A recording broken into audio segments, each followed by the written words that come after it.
Now, confidence isn't something that happens overnight. You know this. It's a muscle that needs to be exercised and built up over time, and taking care of yourself is the key to cultivating it. Just ask any of our next panelists. Spanning health and wellness to fitness, these industry leaders are shaping the world of well-being by taking care of themselves, staying true to who they are, and confidently chasing after their dreams. I'm so excited to chat with them today about confidence, wellness, and so much more. So let's get into the conversation. Please welcome Rob Howe, podcaster and founder of Diabetics Doing Things, Imani Randolph, model and content creator, Iska Lawrence, entrepreneur, model, and body confidence advocate, and Chelsea Mariah, public relations at RX Bar. Before we jump in, just a quick reminder to everyone watching that through Express Dream Big Project and today's event, we're supporting GoFundMe Small Business Relief Fund to help those most impacted by COVID-19. Small businesses are at the heart of our communities. They're being hit so incredibly hard by this pandemic, and they need our help. And remember, Express is matching all donations of up to $50,000, which is huge. And that is something that we need you to really champion today. Push those donations, text Express, text 414, wow. Apparently I can't read. Text Express to 41411 to make your donation today. Now let's dive into the conversation. I'm excited to speak with 5 amazing people who are using their platforms to make the most positive of changes in their communities. Rob, can we start with you? Hello, dear. Rob, I want to start by asking, after living with diabetes for 10 years, you launched your podcast, Diabetics Doing Things, in 2015 with a very, very modest mission of trying to help just one person. But fast forward to 2020, you've helped over 1 million with your podcast downloads, certainly exceeding that small goal that you had. You're doing incredible things. So I want to know what compelled you to share your story, and did you expect to have the impact that you've had?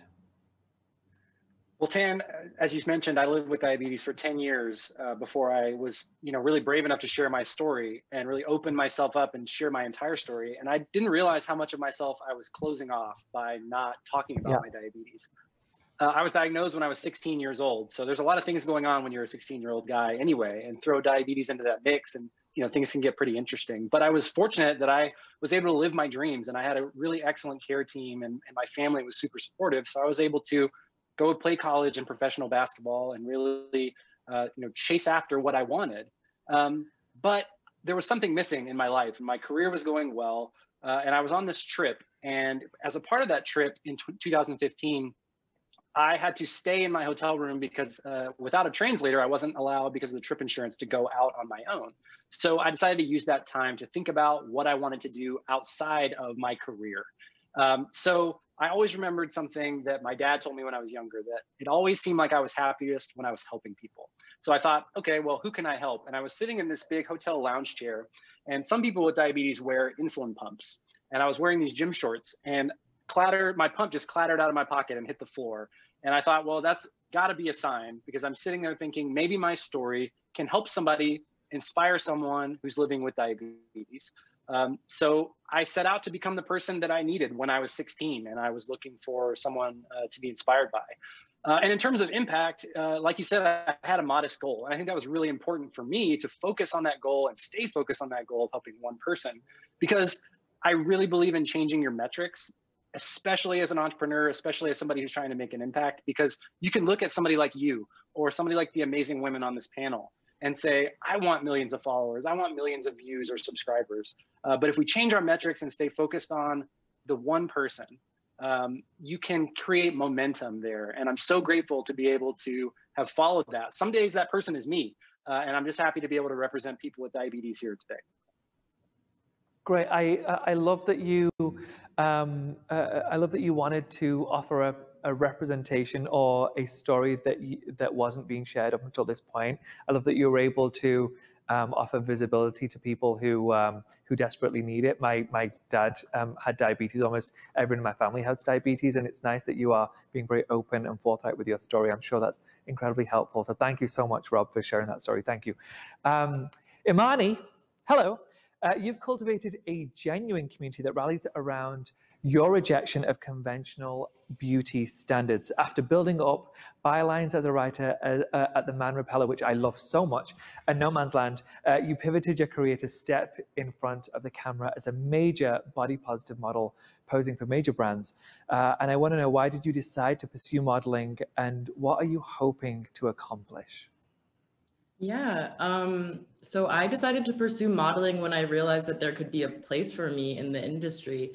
Like a lot of people, I grew up watching model competition shows and reading magazines and not really seeing a reflection of yourself there. But also I grew up in a kind of boring place. So I lived on the internet as a teenager, and Tumblr was where I first kind of saw girls and people who look like me or who look different than the stereotypical beauty standards. And that's where I first got the idea, but it wasn't until I moved to New York for college and started writing that I really decided to pursue it and jump into it. And I really joined it because, like, once I saw the great strides that other women were making in the industry, I just wanted to continue to normalize our differences and create space for more people who look like me and who don't look like me. And yeah, what I'm hoping to accomplish is just to help people reject the idea of what's flattering and inspire others to live and dress for themselves. I love that very much. And again, you're trying to speak to people who haven't had the representation that they need, and clearly you're doing it in a beautiful way. So thank you so much, Imani. I really appreciate it. And I mean, I'm sure people tell you all the time, but you're bloody gorge. It's like ludicrous. I don't know if you just gave yourself a great beat today, or if that's natural, just perfect skin, but well done you. Okay, Iska, you've been very open about your past experience with an eating disorder and body dysmorphia, and you've been paying it forward ever since as an ambassador for the National Eating Disorder Association. What have you learned as an advocate and as an ambassador, and what advice do you have for people who are going through personal challenges? Right, so hi Tam and everyone watching. Hi, sweetheart. Yes, this is a really good time to talk about this because we've been isolated during COVID, and I really think that has made us hyper aware of our relationship with food. So I am someone who struggled with an eating disorder as a teen. I didn't even know what that meant. I didn't know I had a mental illness. And so the way I try to help and encourage others is to really tap into how you're feeling. If someone else was behaving the way you are, would you think that that was weird, scary, different, worrying, all of those things? Because sometimes we're very much in denial about what we're going through, and it's very hard when we're such a voyeuristic society right now, observing how other people behave and not even knowing that actually what we're doing might not be the healthiest. So having a healthy relationship with your body and with food is vital. It truly, really impacts every single thing you do, every single way you show up for yourself, every day, how you interact with other people, because food is part of socializing, food is part of fueling our bodies. And so as an ambassador for NEDA, I want you to all try and go and get an online free eating disorder health check. They have those on the NEDA website too. But I also just really want you to think about how your emotional attachment might be driven towards food and how that is connected. I think it's a very overwhelming time in general for mental health. So be easy, be gentle on yourself. You're doing absolutely amazing, and don't let the pressures that society is placing on you to look a certain way and behave a certain way to ever impact that self-worth that you have to keep in touch with and keep building upon. Thank you, Iska. As you know, everybody as you said, is going through a really tough time right now, more so than usual. And to take moments to be kinder to ourselves. I think all of us are really mean to ourselves in the mirror, in particular, like we're our own worst enemies. And so, if you are championing people's positivity when it comes to looking at themselves in the mirror and finding the positives, I'm all about it. All about it. Thank you so much, Chelsea. Making positive changes in the community is at the core of RxBar, and this past June, the brand released a new bundle to support the National Centre of Transgender Equality in recognition of Pride. Can you tell us more about this initiative and share some advice for the business owners who want to use their platforms for good also? Yes, for sure. Hi, Tan, and hi, everyone. I'm so grateful to be here with you guys. Yeah, it's very much at our core at our RxBar. And for those of you that aren't familiar, we create clean, better for you snacks. And when I first started, we are familiar. We love it. It's my bar. It's my go-to. 3 a day. So good. I have one right here. Like I always have one on me. I have 2 in my bag right now waiting. Oh my God, that makes me so happy. So to your question, when I started at the company, I just kind of posed the question, what are we doing that is greater than ourselves? And one of the things I love about this company is it's incredibly empathetic. Everyone that works there has a really heartfelt sentiment. So as a collective, it was very important to us to assess how can we give back to the RxBar community who has given so much to us. And I know a lot of people think like RxBar makes food. Why do you participate in these kind of things? But ultimately, we're in the business of making a difference in people's lives. And we want to empower people to be their best, most authentic selves, similar to what you guys are doing here with Dream Big.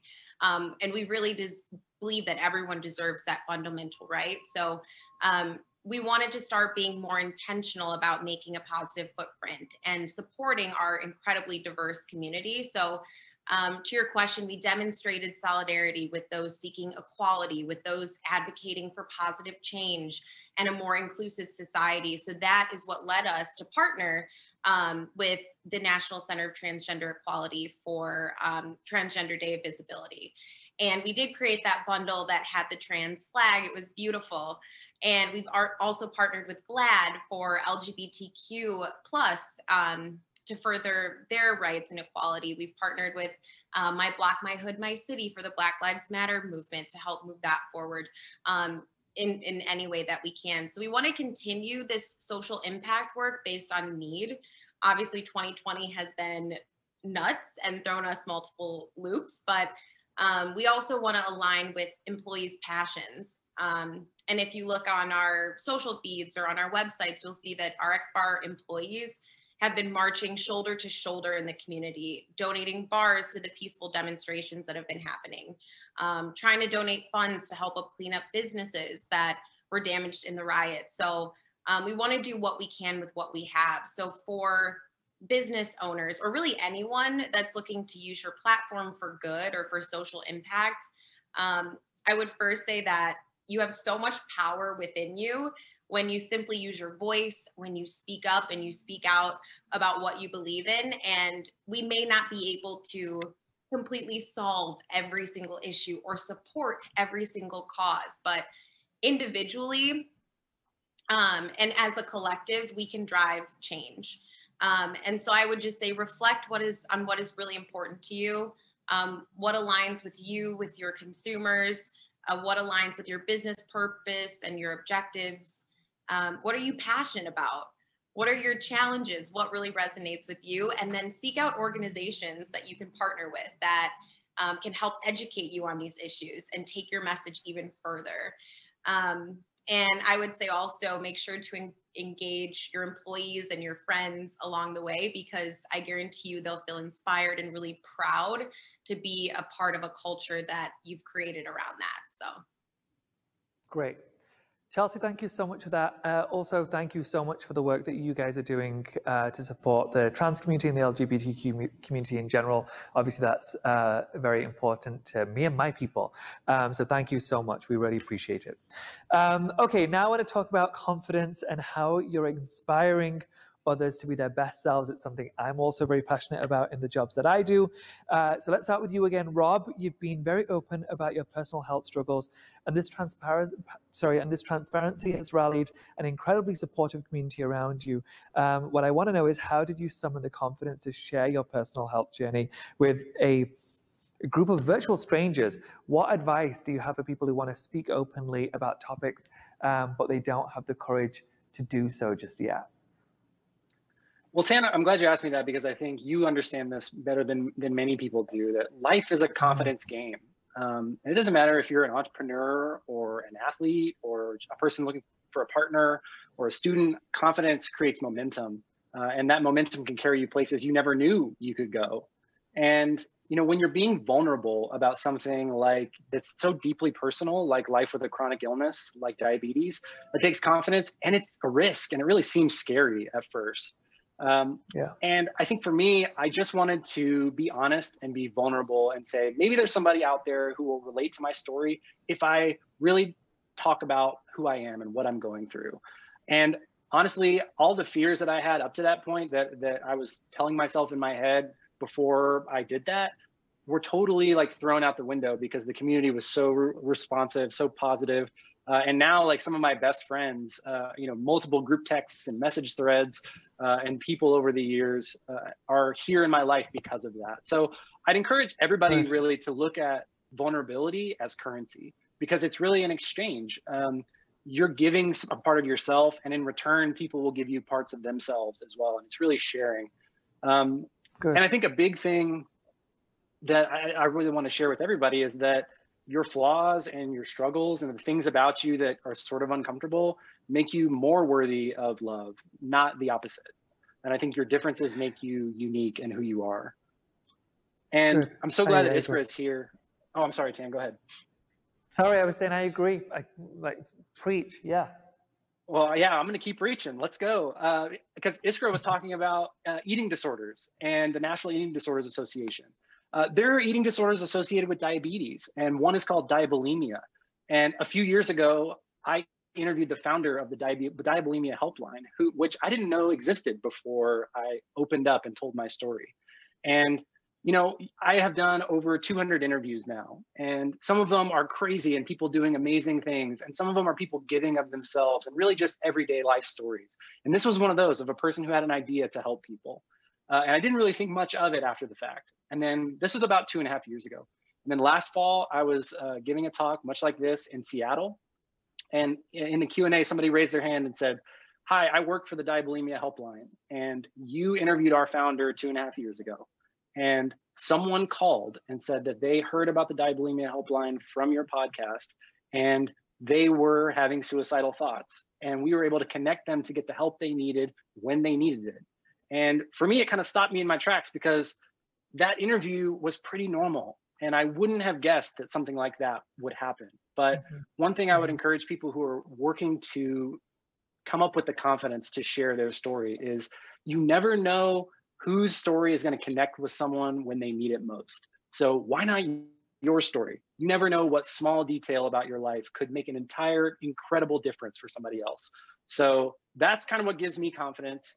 And there are days when I'm burnt out and I'm tired and I'm cranky. And I just remember sometimes, like, those little details make a big difference. And that's what keeps me going and gives me the confidence to keep going. Thank you. You mentioned one point about being vulnerable and how it can be incredibly difficult. The one thing I would like to add to that is that I know from the show that we do is that sometimes it's very, very difficult to be vulnerable, very difficult and incredibly awkward sometimes. However, you sharing your story makes somebody feel less alone. Somebody who thought that they were the only one that felt that way, the only person that felt that kind of pain. You sharing those stories can be really beneficial, and you just never know who it's going to affect. So being vulnerable is scary, but as long as you go into it thinking this is to help somebody, not to build up myself, it can really be wildly impactful. Thanks, Rob. Thanks, Dan. Imani, you also don't shy away from tough topics. You're an outspoken body positivity advocate, and you also use your platform to raise awareness and funding for bail funds to help free Black Lives Matter protesters, organizations that protect Black trans women, community fridges, food pantries, and the Yellow Hammer Fund. Where does this bold approach come from to step up and speak out and be so incredibly brave? What advice can you share for those who are struggling with self-doubt? You clearly are an incredibly strong person. I want to know where this comes from. Well, thank you, Tan. I mean, this might be a cliche answer, but I definitely was inspired or am inspired to step up and speak out by my mom. She's been working in child protective services pretty much my entire life. So I've just constantly seen her going above and beyond to make someone else's life a bit better in any way possible. And like from a young age, like we would like volunteer on Thanksgiving at food pantries and so on. So I feel like it was only a natural transition once I like started to build a platform for myself and spend so much time on the internet and social media to use that platform for good. And like, I feel a responsibility to share vital information and help encourage others to share resources because of this platform.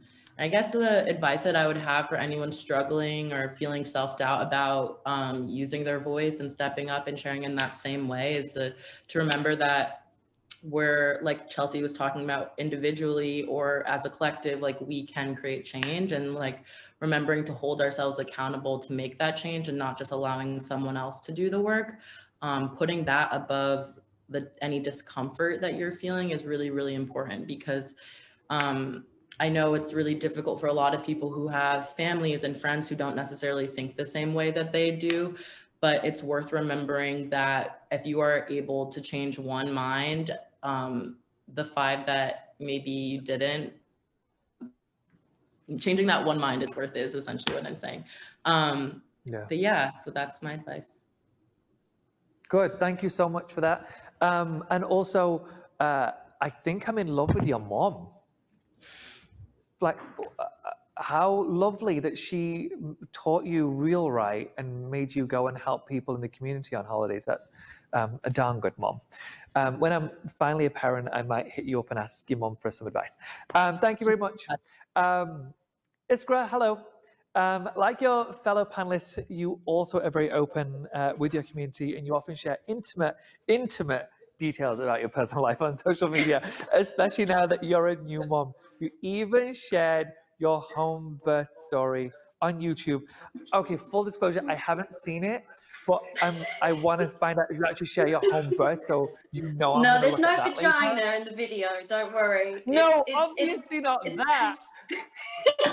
Oh, but did you actually share the birth itself?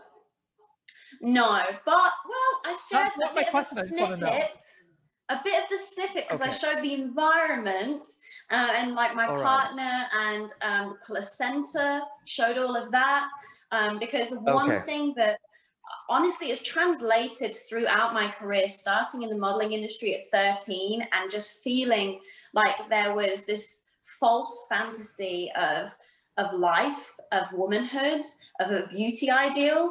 I've just always been trying to chip away and just figure out, like, how do I prove to people that nothing is perfect? That's why I did my TED Talk. I was like, perfect does not exist in any facet of your life or any appearance. So this is where this, So this is where it stems from. Like, this is why you're so transparent with your followers. Oh, can you hear me still? Is that just me that's gone silent? Do any of you hear me? No. The rest of it's great. It's you. Can everyone hear me, but not Tan? Mate. Yeah, we can. Go on. Wax poetic. So I lost you for a bit there, but obviously I kind of know the question direction. So yeah, I definitely try and just tap into making sure I know who I am. And then when I try and navigate social media, I just try and be authentic, obviously. And I know that that's a weird word, because like, what is authenticity? And for me, it's not overthinking the content I put out. It's making thoughtful content. If I'm talking about, you know, all sorts of different kind of current world affairs, things that I feel like haven't got enough social media attention, I tend to kind of dive into that uncomfortable place. But also just making sure that I'm growing and evolving. I kind of make sure that I'm following people online who are also very authentic, vulnerable, open, and that kind of keeps me in check and thinks, you know what? I can share that. I can share when I'm feeling down. I can share that crying photo because it's real and it's a moment that often is forgotten. And so with my childbirth and with my my little one, I'm trying to not obviously just show the highlights, which is tricky because in those moments of despair or, you know, absolute tiredness, when I haven't washed my hair in a few days, and I mean, postpartum, you're literally bleeding for 3 weeks, all those kind of gruesome things that you just want to like forget they're going on. I try my hardest to be responsible and think, you know what, just like we've been talking about, someone could benefit from this. I could benefit from checking in with myself and knowing that this is my life right now and it's absolutely fine. And it's okay to not be falling apart. And it's okay to tell people I'm falling apart.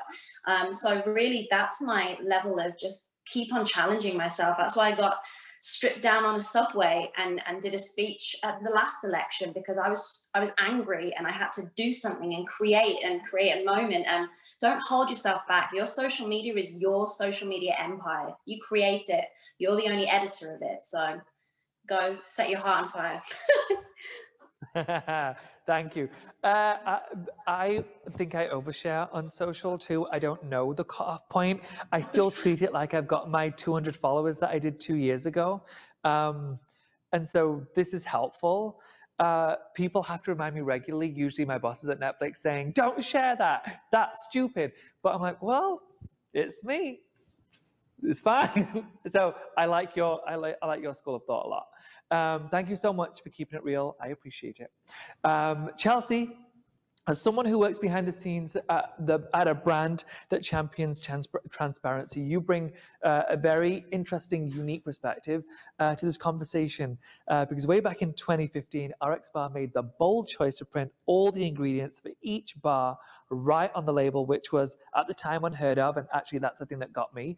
How do you stay true to your mission and be transparent with your customers? And why has that been the key to the brand success? Yeah, I think in 2020, we've seen that cancel and accountability culture is thriving. So yeah, it is. It is, right? Like you can be canceled like that. So transparency. I'm one bad tweet away.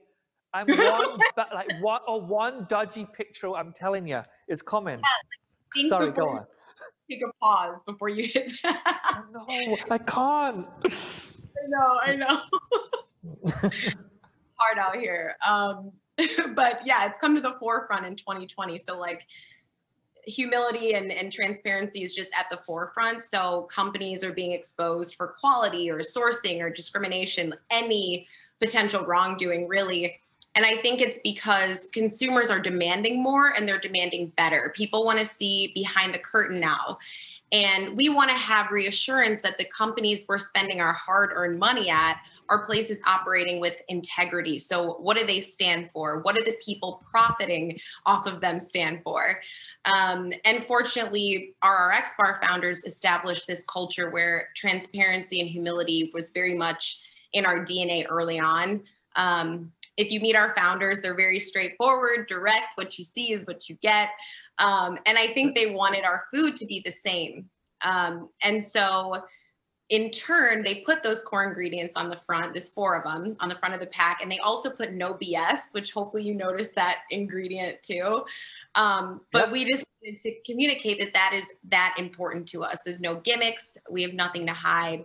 And our founder back in the day actually had his cell number on the packaging too for the longest time. So he could continue to keep it 100. That's ridiculous. No, that you can literally call him up on his cell phone. Like the authenticity was off the charts. Wow. But that no BS philosophy very much, I think, transcends into literally everything we do, how we communicate, how we work, how we source ingredients, who we work with as far as partners, vendors. So we wanted to set that very high standard of integrity and transparency. I think hoping that the industry would also rise to meet that same standard because that's just what people deserve.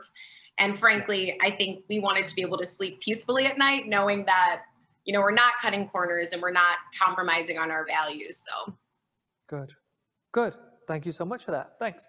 Rob, back to you. Your podcast is about so much more than diabetes. It's about real people overcoming challenges to accomplish their dreams and inspire others to do the same. What I want to know is, how do you stay positive when you're surrounded by negativity or when things go wrong, and how can others take the same approach as you? Well, I think somebody mentioned it earlier, but 2020 has been a little bit negative. Would you guys say that there's a lot swirling around to get negative about? It's been lovely. So for me, I think when I'm surrounded by negativity or when things are going wrong, I have to really remember to stay true to myself. And one of the mistakes that I made early on, which I talked about earlier, was I didn't want to identify as a person with diabetes. I just wanted to be judged on my merits. I wanted to be a student. I wanted to be a business person. I wanted to be an athlete. And I didn't want to be an athlete with diabetes. But I didn't know what I was cutting myself off from. So I learned that denying those parts of yourself, especially the ones that make you uncomfortable, is to deny the struggle that you overcome every single day. And for those of you who don't live with diabetes, which is most of you, it's a struggle. In the United States, we're going through an insulin crisis where the cost of insulin is causing 1 in 4 people to ration their medicine that keeps them alive, and is really, really harmful. The management of diabetes is difficult. You guys were making jokes in the cocktail segment earlier about carbs. A person with diabetes counts every single carb they eat for their entire life, which is just a lot of math to hold up in your head, frankly. And I think, honestly, the diabetes makes me better at failure. And what I mean by that is, like, you're going to fail. That's inevitable, especially when you're trying something new or you're trying to get a message out there. You're going to, like you said, coming up with things to share on social media. Sometimes things just don't go very well. But diabetes makes me better at failure because I can't stop. I got to keep going. And, for people who don't have diabetes, there's about 180 minimum decisions every single day that somebody with diabetes makes just so they can do the regular stuff. So I'd say that, negativity and failure is inevitable, but suffering is optional. So I'd like for everybody to say, we're going to fail. We can own that and step up and continue to fight on, even in spite of those failures. Good. I love that messaging. Thank you, Rob. Imani, in a world that doesn't ever switch off, burnout is, very much real. Last year, the World Health Organization updated its handbook of diseases to include burnout, which I truly didn't realize until this week, calling it an occupational phenomenon. As a multi-hyphenate managing several careers at once, you've learned a thing or two clearly about how to prevent it. So tell me, why is self-care so important, and what does self-care look like to you? And I've got an idea, so I want to hear yours first. Okay, great. For me, I think self-care is so important because it's a reclamation of value. I mean, for me, it's when I go out into the world as a model, going to castings, going to jobs, whether it's said explicitly or not, sometimes you're being told that you're not good enough, you're not pretty enough, you're not slim enough, you're not whatever. And I think a lot of people can relate to that even outside of modeling. And so self-care is so important because it's the opportunity to remind yourself that your value doesn't depend on what anyone else thinks of you. And so, I mean, for me, I think it's also important to think about how, like, self-care doesn't have to cost $1, or it doesn't have to cost you any additional dollars than what you're paying. So sometimes it's just me, like, calling my mom. Sometimes lately it's me binging Girlfriends on Netflix. Sometimes it's me wearing can you relate to that one? Good. Yes, it's so good, mate. And all the styling. I'm like, every 5 seconds I'm taking like screenshots of the outfits. I would marry Tracy Ellis Ross in a heartbeat. Right? She's just chef's kiss, amazing woman. Yeah, she is. Or like sometimes it's just like me wearing my hair extra big and just like taking up space. That's the answer. Good. I love all those things. I thought that I would have different ones from you, but I guess I don't. For me, it's just, when it comes to self-care, it's just making sure that you've armed yourself with enough so that whatever ish comes your way, and the haters are always going to come out online, whether you're an influencer, traditional talent, or somebody with your own following at school, somebody's always going to try and beat you down. So it's arming yourself to make sure that you've got you, if nobody else has, as long as you've got you. And you're right in saying that self-care doesn't cost anything. I know that we've built a show called Queer Eye on things that we also get a person, but that's just a vehicle to then have the conversation.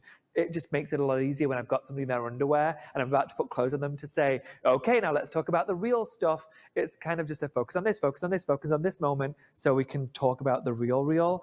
And so, yeah, you're right. Self-care can be a walk that you go on, something so simple, making your favorite meal, things that just make you feel better and as if you can combat the day. So thanks for that very much. Iskra, as you so eloquently put in your TED Talk, the most important relationship we have in our lives is the one we have with ourselves. Very much true.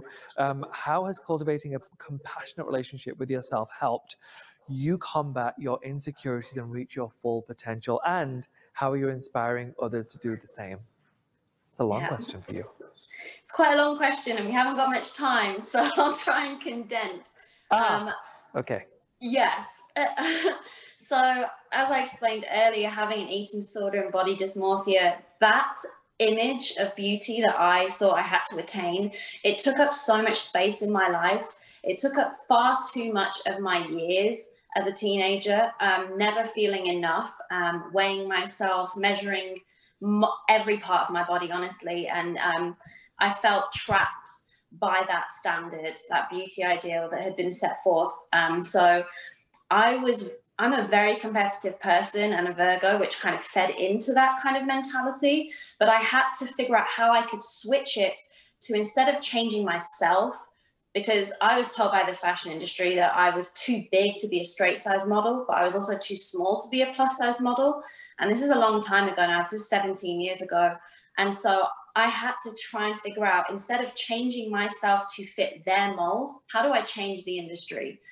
So I set out to essentially get online. And this is just when kind of social media started. I came out of my recovery from eating disorder, in my late teens, and I get on Instagram and I just start living just unapologetically, like showing up in this size, in this body, and not retouching. And so for me, one of the ways that I help try and inspire others to know that they are worthy and that they are perfectly imperfect just the way they are is trying to combat Photoshop as the standard. So I've been working with some major brands and retailers, and when I come to them, I have a look at their retouching policy and I require them, if we're going to shoot, to stop photoshopping me and models. And it's been huge wins for major brands and companies, and it's what we deserve to see. We deserve to see the imperfections that make us who we are. And that is really how I will always continue to advocate. I created a show called The Mirror Challenge, where I got people in front of a mirror to really give themselves eye contact and figure out, how do you truly define yourself? What does that mean? What is your self-worth built from? Is it built from the bullies who have given you their own terminology for your definition of yourself? Is it built from your peer pressure? Is it built from social media pressure? And really breaking that down and allowing people to figure out, I know who I am and I deserve to feel that way every single day when I show up and take up space in this world. So yeah, I could talk about this all day. So thanks, Tam. Great. No, and I appreciate your passion. Thanks, Iskra. Chelsea, self-care is all about consistency. According to research, up to 40% of our daily actions are powered by habits. Doesn't surprise me at all. Between your day job at RX Bar, your non-profit work, your side hustle, developing healthy recipes, which I'd like you to share with the group later, you don't have time for inefficiencies. Clearly, you're very busy. So I'd love to know, what does your morning routine look like, and how do your daily rituals set up your success?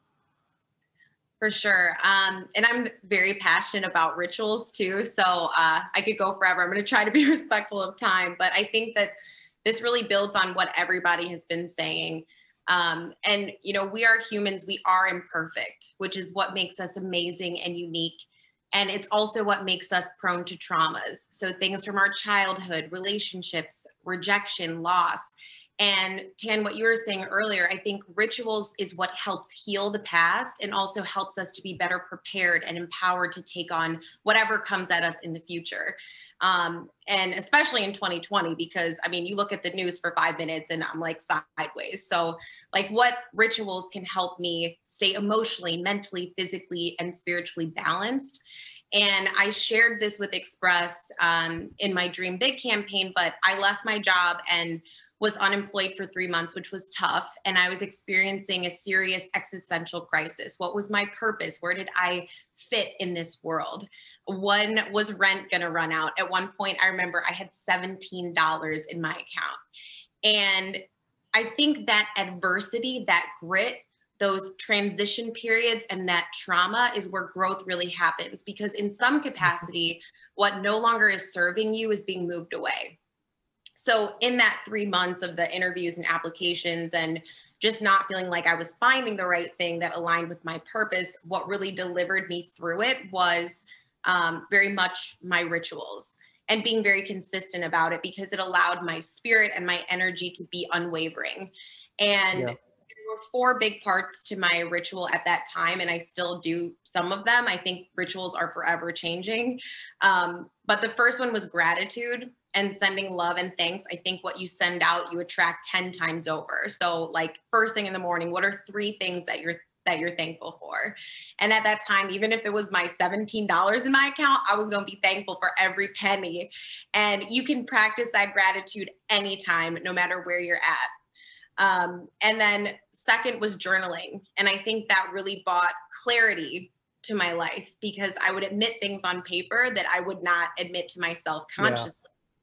And I started being very deliberate about what I was writing down. What was my purpose going to be? What did I want that next job to be? And I remember being on the beach in Chicago and writing down, like, I want to use communications to speak on behalf of those that can't speak for themselves and empower others to be the best version of themselves. And that led to my third part of my ritual, which was meditation, which I think brought calm. It brought perspective. It helped me manage my stress. It brought positivity.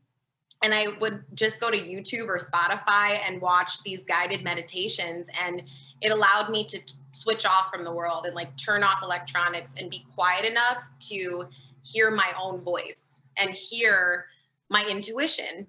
And what was crazy is that during one of my meditations, I heard, this is crazy, but I literally heard, reach out to RX bar, do it now, don't wait.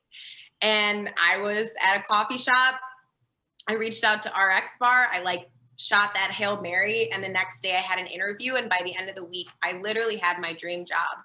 And the fourth part of my ritual was affirmations. And I think this is what prepared me for it, because I realized what I say is exactly what I am. What I say I am is exactly what I turn out to be, because there's power in our words. And that's where I got my self-love, self-confidence, and to actually believe that I was worthy and deserving of my dream, was saying these affirmations out loud of like, I can achieve greatness. I am divinely guided in all I do. I have all I need for any moment I am in. And to say it out loud literally changes the chemistry in your body. Like, it gives me chills even like speaking the words. So as people are trying to figure out what your rituals are, I would say, like, give yourself grace. Consistency is hard, but know that you can be accountable for your own happiness and for your own healing. And maybe it is going to the gym. Tan, you said, like, maybe it's taking a walk, maybe it's taking baths or listening to your favorite song, but like, what brings you peace and happiness that allows you to try to manifest those dreams and bring them into reality. So I had to give context as like how those rituals actually have played out in my life. Good. Well, thank you for sharing those with us, Chelsea.